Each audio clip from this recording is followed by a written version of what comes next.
अस्सलाम वालेकुम dear students. आज का हमारा टॉपिक है मॉनेटरी पॉलिसी। और आज के टॉपिक में हमें डिस्कस करना है कि मॉनेटरी पॉलिसी क्या होती है और इकोनॉमी पर इसके क्या इफ़ेक्ट्स होते हैं और ये इन्फ्लेशन को किस तरह कंट्रोल करती है। इससे पहले वाले टॉपिक में हमने डिस्कस किया था कि फ़िस्कल पॉलिसी क्या होती है और मॉनेटरी पॉलिसी और फ़िस्कल पॉलिसी में क्या डिफरेंस है।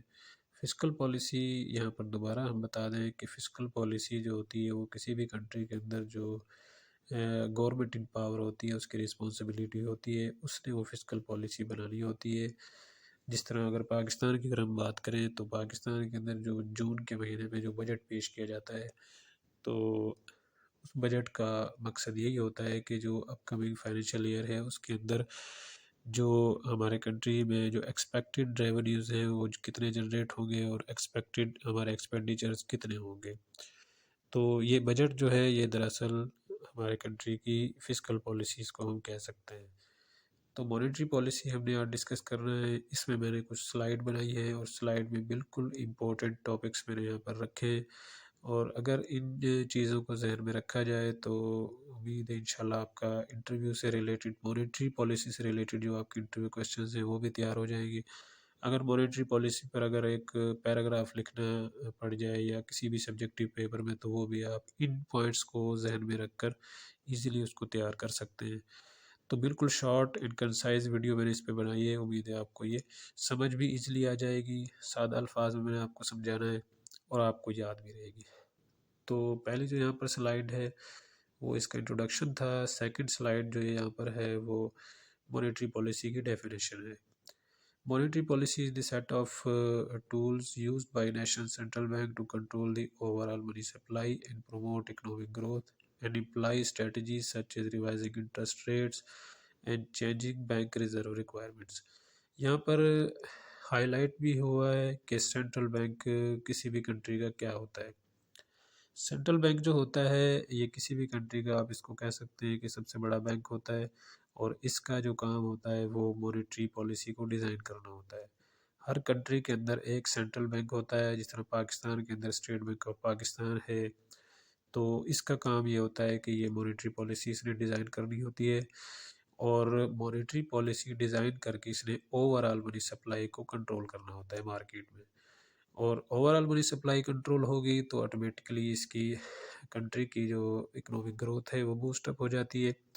और मनी सप्लाई को कंट्रोल करने के लिए या मॉनेटरी पॉलिसी डिज़ाइन करने के लिए हर सेंट्रल बैंक एक स्ट्रेटजी अपनाता है, और उस स्ट्रेटजी में कौन कौन सी चीज़ें होती है, यहाँ पर आखिरी दो लाइनें इस मॉनेटरी पॉलिसी की डेफिनेशन की सबसे ज़्यादा इम्पोर्टेंट हैं। उसमें लिखा हुआ है कि रिवीजन ऑफ इंटरेस्ट रेट या इंटरेस्ट रेट का रिवाइज होना। नंबर 2 है बैंक रिजर्व रिक्वायरमेंट। तो ये दरअसल मॉनेटरी पॉलिसी के टूल होते हैं कि इंटरेस्ट रेट को रिवाइज करके, नंबर 2 बैंक रिजर्व रिक्वायरमेंट को चेंज करके मॉनेटरी पॉलिसी डिज़ाइन की जाती है। तो नेक्स्ट इसकी ओवरऑल अगर हम डेफिनेशन सादा अल्फाज में देखें तो मॉनेटरी पॉलिसी दरअसल नंबर 1 इसमें ये इम्पोर्टेंट है कि मॉनेटरी पॉलिसी सेंट्रल बैंक जो होता है वो डिज़ाइन करता है। वो क्यों डिज़ाइन करता है? क्योंकि उसने मनी सप्लाई को मार्केट में कंट्रोल करना होता है, और उसका असर क्या होता है, उससे इकोनॉमिक ग्रोथ अच्छी रहती है, इकोनॉमिक ग्रोथ कंट्रोल में रहती है।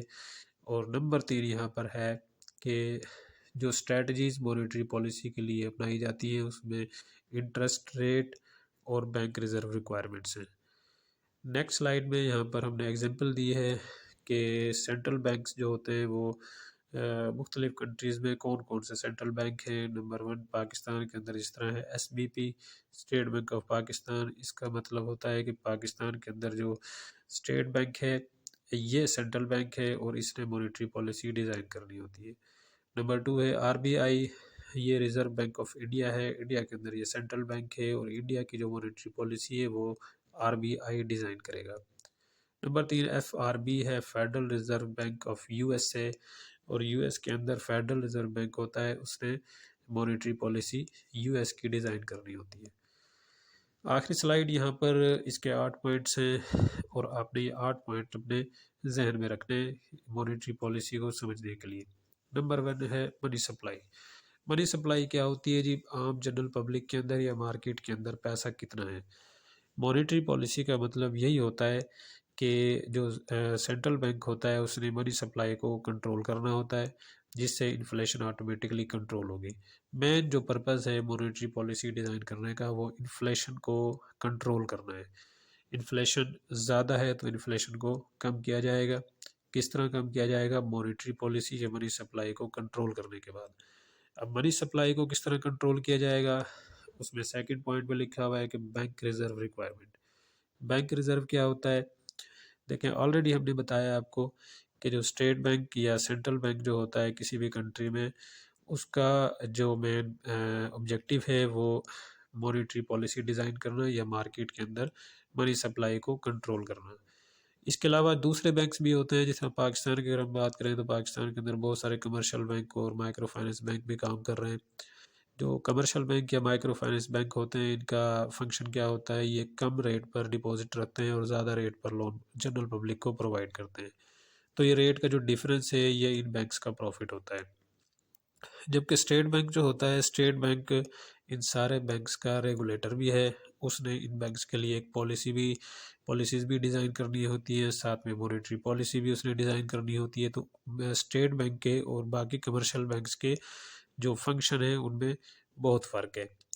तो यहाँ पर बैंक रिज़र्व रिक्वायरमेंट का ताल्लुक इन्हीं कमर्शियल बैंकों से होता है कि स्टेट बैंक की एक पॉलिसी होती है हर बैंक के लिए कि उसने उसके पास जितना भी डिपॉजिट पड़ा हुआ है उसमें से एक ख़ास रकम वो साइड पे रखवाते हैं, ताकि फ्यूचर लाइबिलिटीज़ को मीट किया जा सके उस बैंक की। तो इसको हम बोलते हैं कि ये उस बैंक के लिए बैंक रिज़र्व रिक्वायरमेंट है। अब इसका मनी सप्लाई से क्या ताल्लुक़ है या इन्फ्लेशन से क्या ताल्लुक़ है? यहाँ पर हम ये बात देखेंगे कि अगर मनी सप्लाई ज़्यादा है तो इसका मतलब है कि बैंक ने लोगों को ज़्यादा लोन प्रोवाइड किया हुआ है। ये तो इसका बैंक रिज़र्व रिक्वायरमेंट बढ़ाने का मतलब ये होगा कि state bank bank reserve requirement बढ़ा देगा उस बैंक के लिए। तो बैंक रिज़र्व रिक्वायरमेंट बढ़ेगी तो डिपॉज़िट के अंदर से बैंक ज़्यादा से ज़्यादा पैसा साइड पे रखना उसको पड़ेगा, जिसकी वजह से वो लोन प्रोवाइड करने की उसकी जो पावर है वो कम होगी और जनरल पब्लिक के पास पैसा कम जाएगा। पैसा कम होगा तो लोगों की डिमांड ऑटोमेटिकली कम हो जाएगी, डिमांड कम होगी तो फिर वो प्रोडक्शन जो हो रही होती है उसके साथ वो मैच कर जाएगी, इस तरह चीज़ों की कीमतें बढ़ने से रुक जाएंगी, तो ऑटोमेटिकली इन्फ्लेशन कंट्रोल में होगी। अगर ये वाला स्टेप ना उठाया जाए, बैंक रिज़र्व रिक्वायरमेंट अगर कम है तो बैंक ज़्यादा लोन प्रोवाइड करेंगे, लोगों के पास पैसा ज़्यादा होगा, उनकी डिमांड बढ़ जाएगी।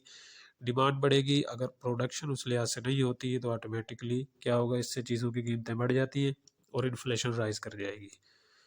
तीसरे नंबर पे है रिवीजन ऑफ इंटरेस्ट रेट। ये भी टूल है किसी भी सेंट्रल बैंक की मॉनेटरी पॉलिसी बनाने का।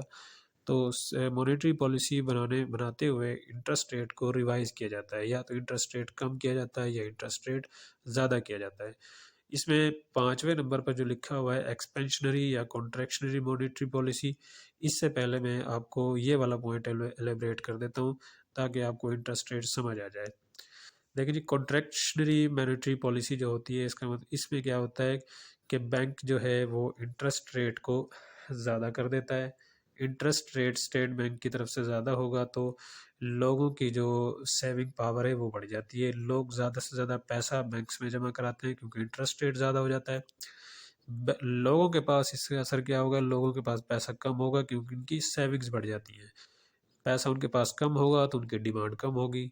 दूसरे अल्फाज में हम ये भी देख सकते हैं कि अगर इंटरेस्ट रेट ज़्यादा होगा तो इससे प्रोडक्शन भी ऑटोमेटिकली कम होगी, क्योंकि बड़े बिजनेसमैन जो हैं वो भी सेविंग्स बढ़ाने की कोशिश करेंगे और उनका जो मार्केट के अंदर जो इन्वेस्टमेंट है वो कम होगी।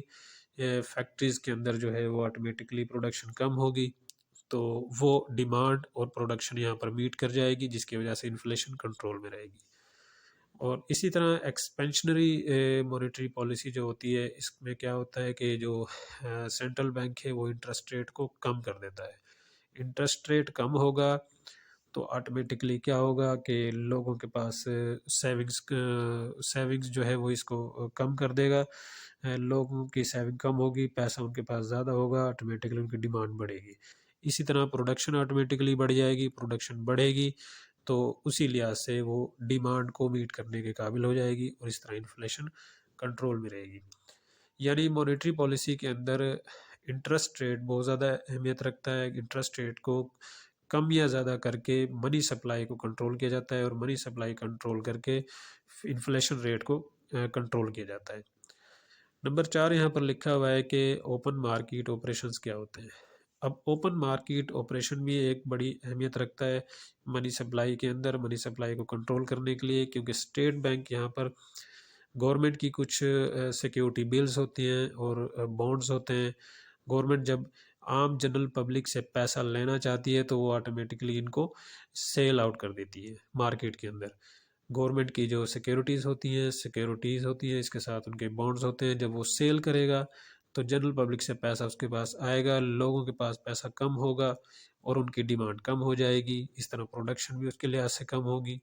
और इसी तरह अगर मार्केट के अंदर पैसा उसने ज़्यादा करना है तो वो क्या करेगा कि इन्हीं जो सिक्योरिटीज़ और जो बॉन्ड्स हैं वो उनको वापस लेगा।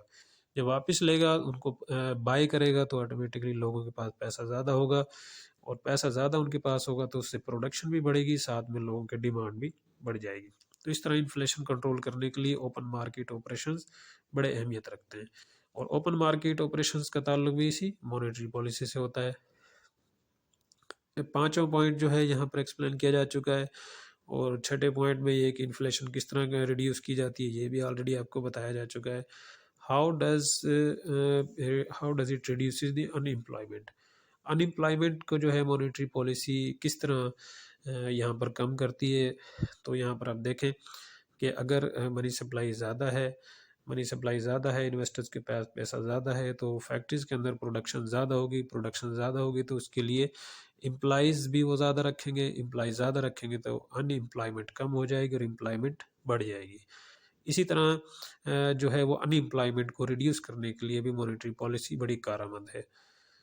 तो 8वें पॉइंट पर जो मॉनेटरी पॉलिसी और फिस्कल पॉलिसी का जो डिफरेंस है वो पहले भी आपको बताया जा चुका है। यहाँ पर दोबारा मैं उसको रिपीट कर देता हूँ कि मॉनेटरी पॉलिसी जो है वो किसी भी बैंक का जो सेंट्रल बैंक होता है वो उसको डिज़ाइन करता है, जबकि फिस्कल पॉलिसी जो इंचार्ज गवर्नमेंट होती है, जो पावर जिस गवर्नमेंट के पास होती है उसकी रिस्पॉन्सिबिलिटी होती है कि वो फिस्कल पॉलिसी को डिज़ाइन करे।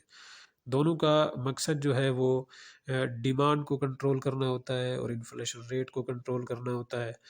और इनमें डिफरेंस ये है कि monetary policy central bank design करता है और फिस्कल पॉलिसी को गवर्नमेंट डिज़ाइन करती है।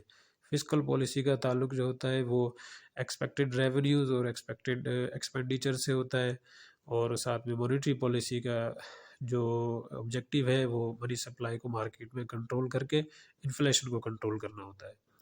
तो ये आज का टॉपिक है। मेरे पास पीडीएफ फाइल है, अगर आपको किसी को ज़रूरत हो तो पीडीएफ फाइल में शेयर कर सकता हूँ। मज़ीद इन्फॉर्मेशन के लिए और इन्फॉर्मेटिव वीडियोस के लिए हमारा चैनल सब्सक्राइब कर लें और बेल आइकन को प्रेस कर लें। Thank you ji.